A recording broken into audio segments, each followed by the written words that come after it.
দীর্ঘ 10 বছর পর রাহুল গান্ধী কলকাতায় সভা করছেন, আর সেই কলকাতায় মানুষের উপচে পড়া ভিড়, কংগ্রেস কর্মী সমর্থকদের উপচে পড়া ভিড়।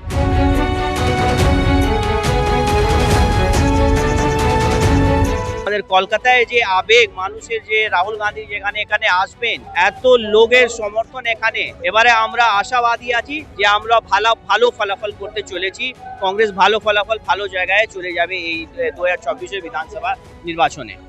রাহুল গান্ধী এই প্রথমবার 2019, 2021, 2024 লোকসভার পর এই প্রথমবার 2026 বিধানসভা কেন্দ্রে আমরা দেখতে পাচ্ছি যে তাদের নির্বাচন প্রার্থীদের হয়ে নির্বাচনী প্রচারে নেমেছেন। রাহুল গান্ধী আজকে হাওড়াতে, কলকাতাতে এবং দক্ষিণ 24 পরগনার মেদিনীপুর 3 জায়গায় সভা করবেন। আর এই মুহূর্তে আমরা রয়েছি শহীদ মিনার মাঠে, কলকাতার শহীদ মিনার মাঠে। সেখানে রাহুল গান্ধী কংগ্রেস প্রার্থীদের হয়ে একেবারে প্রচারে নামছেন। দ্বিতীয় দফার ভোটের আগে রাহুল গান্ধীকে দেখার জন্য কলকাতার মানুষরা রীতিমতো শহীদ মিনারের মাঠে তারা জমায়েত হয়েছেন, কংগ্রেস কর্মী সমর্থকরা জমায়েত হয়েছেন। আর তাদের মধ্যে একটা আলাদা উদ্দীপনা, ভালোবাসা, আবেগ দেখা যাচ্ছে। তারা বলছেন আমরা অত্যন্ত খুশি, আমরা আলাদাভাবে লড়তে পারছি। রাহুল গান্ধীকে আজকে আমরা দেখতে পাবো, চোখের সামনে দেখতে পাবো দীর্ঘদিন পর। আমরা আমাদের শক্তিটা পরখ করে নিতে চাই যে পশ্চিম বাংলায় তথা কলকাতা পার্শ্ববর্তী অঞ্চলে সমগ্র বাংলা জুড়ে আমাদের কতটা শক্তি, আমাদের লোকে পছন্দ করে কিনা সেটা আমরা যাচাই করে নিতে ইচ্ছুক। যেহেতু দিদি আর মোদি দালালিতে সেটিংয়ে সব অবৈধ হয়ে গেছে, তো রাহুল গান্ধী এসে আমরা খুশি, আশা করি কংগ্রেস খুব ভালো রেজাল্ট করবে। তাই তারা রীতিমতো আবেগে, আনন্দে উৎফুল্ল, তারা আনন্দিত, তারা উচ্ছ্বাস প্রকাশ করছেন। তারা কি বলছেন কংগ্রেস কর্মী সমর্থকরা, তাদের কি বক্তব্য শোনাবো আপনাদের। বহুদিন পর কলকাতায় রাহুল গান্ধী সভা করছেন, এটা আপনারা কিভাবে দেখেন? দেখুন, এইটা মানুষের আবেগ। আপনি দেখতে পাচ্ছেন যে 2016-তে আমরা যে 42 সিট ছিলাম 44 সিটে, তারপরে 2021-এ আমরা যে বাইপোলার যে করেছেন টিএমসি বিজেপি, যে বাইপোলার সিচুয়েশন হয়ে গেল, কেন হিন্দুরা পুরো চলে গেল বিজেপিতে আর মুসলিম পুরো কমিউনিটি টিএমসিতে চলে গেল। বাইপোলার জন্য আমরা সিট পেলাম না। কিন্তু এবার যে দেখছেন, এবার আমাদের মুর্শিদা, মালদা, উত্তর দিনাজপুর, আমাদের কলকাতায় যে আবেগ মানুষের, যে রাহুল গান্ধী যেখানে এখানে আসবেন, এত লোকের সমর্থন এখানে, এবারে আমরা আশাবাদী আছি যে আমরা ভালো ফলাফল করতে চলেছি। কংগ্রেস ভালো ফলাফল, ভালো জায়গায় চলে যাবে এই 2024 বিধানসভা নির্বাচনে। 20 বছর পর কংগ্রেস এককভাবে 294টি আসনে লড়ছে।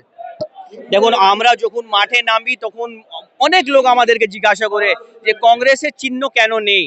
আমরা ব্যালটে গিয়েছিলাম, কিন্তু লাস্ট যে ইলেকশন হয়েছিল 2021-এ সিপিএম এর সঙ্গে জোট হয়েছিল, কিন্তু অনেকই লোক আমাদেরকে বললো যে কংগ্রেসের চিহ্ন নেই, আমরা কংগ্রেসকে ভোট দিতে পারছি না, আমরাও বলতে পারছিলাম না সেভাবে।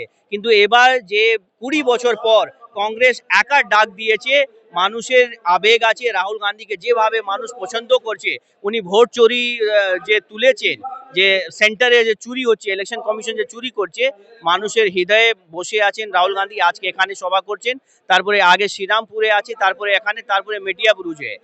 আর আমি বলে যাচ্ছি এখানে আমরা ভালো ফলাফল করব, আমাদের ভোট পার্সেন্টেজও ইনক্রিজ হচ্ছে, আমরা এই জায়গায় পৌঁছে যাব যে আমাদের ছাড়া সরকার গঠন করতে পারবে না। দীর্ঘদিন পর রাহুল গান্ধীর এই আগমন, আপনারা কতটা খুশি?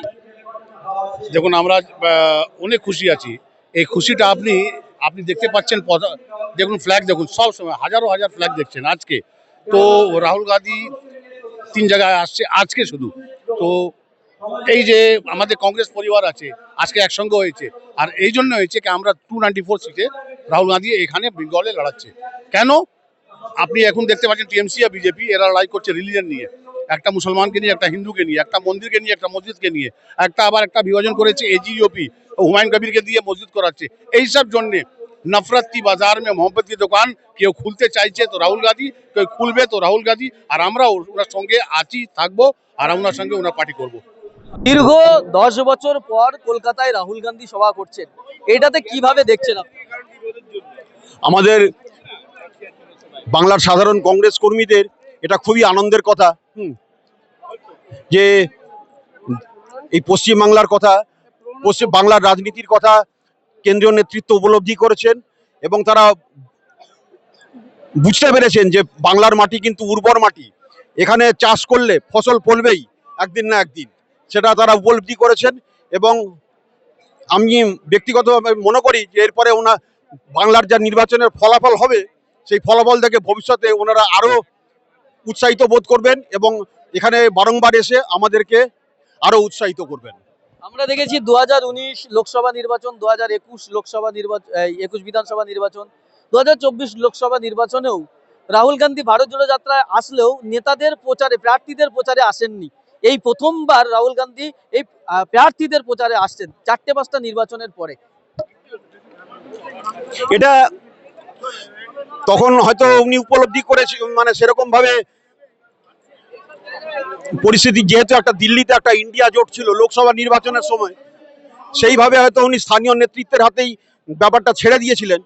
কিন্তু যেহেতু দীর্ঘদিন পর এবারে সাধারণ কর্মীরা এখানকার মতামত প্রকাশ করেছেন একক নির্বাচনের পক্ষে, সেহেতু তাই হয়তো উনি মনে করেছেন যে এখানে এসে তার সবাইকে উৎসাহিত করার দরকার আছে।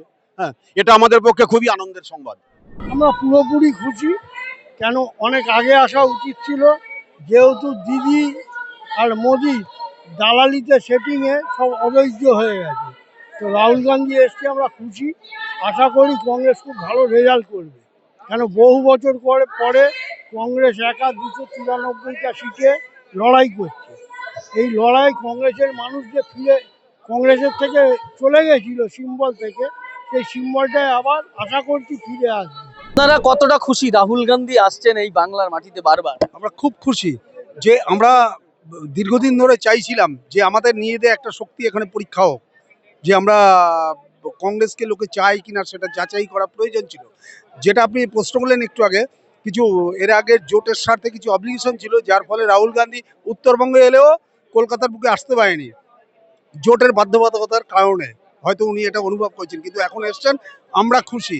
আমরা আমাদের শক্তিটা পরখ করে নিতে চাই যে পশ্চিমবাংলায় তথা কলকাতা পার্শ্ববর্তী অঞ্চলে সমগ্র বাংলা জুড়েই আমাদের কতটা শক্তি, আমাদের লোকে পছন্দ করে কিনা সেটা আমরা যাচাই করে নিতে ইচ্ছুক। এতদিন ধরে গত 24 লোকসভা নির্বাচনে তিনি ভারত জোড়ো যাত্রা করেছিলেন, সেখানে মালদা, মুর্শিদাবাদের উত্তরবঙ্গের কিছু জেলাতে ঘুরে তিনি চলে গেছিলেন, কলকাতামুখী হননি। এবারে কলকাতা, হাওড়া বিভিন্ন জায়গায় নির্বাচনী প্রচারে যাচ্ছেন, এইটা আপনারা কিভাবে দেখছেন? এটা আমরা খুব খুশি। আমরা চাইছিলাম এটা উনি আগেই আসা উচিত ছিল। আর যাই হোক, আসছে, এখন খুব ভালো লাগছে আমাদের যে রাহুল গান্ধী বা প্রিয়াঙ্কা গান্ধী আসার আমাদের একটা ইচ্ছা ছিলই। এবার হয়তো উচ্চ নেতৃত্ব মনে করেছেন আমাদের, যেহেতু আমাদের নেগোসিয়েশন হয়েছিল অন্য দলের সঙ্গে, আমরা যুক্ত ছিলাম এর আগে, সেই জন্য হয়তো ওনাদের পাঠায়নি। যে ওনাদের পাঠালে হয়তো আমাদের ভোটটা অন্যরকম, আরো অন্যরকম দিকে যেত। যাই হোক, এখন মনে করেছেন যে আমরা সিঙ্গেল লড়ছি, এখন আমাদের নেতৃত্ব পাঠানো উচিত। আমাদের খুব ভালো লাগছে, আমাদের আশাপ্রদ, আমাদের মনে খুব আনন্দিত আমরা খুব। দীর্ঘ 20 বছর পর কংগ্রেস এককভাবে 294টা আসনে লড়ছে, এইটা আপনাদের কতটা লাভ হবে বলে? আশা করি ভালোই লাভ হবে। যে আমরাও চাইছিলাম যে আমাদের শক্তিটা একা মতন পরীক্ষা করা দরকার, কারণ কংগ্রেস ভারতবর্ষে এতদিন আছে, আগামী দিনেও থাকবে। কংগ্রেসের বিকল্প হয় না, আমরা মনে করি, যারা আমরা কংগ্রেস করি বা কংগ্রেস কর্মীরা, আমরা মনে করি কংগ্রেসের বিকল্প ভারতবর্ষ কেউ চালাতে পারবে না। যে কোনো রাজ্যে হোক, দেশে হোক, কংগ্রেস বা কংগ্রেসের সঙ্গে কোনো নেগোসিয়েশনের কোনো সরকারি দরকার আছে ভারতবর্ষের মাটি চালাতে হলে। তো সুতরাং আমরা এখন সিঙ্গেলে লড়ছি, খুব ভালো লাগছে যে আসুক এত বছর বাদে, দেখা যাক। আমরা আশা করি আমরা অনেকগুলো ভালো সিট পাবো।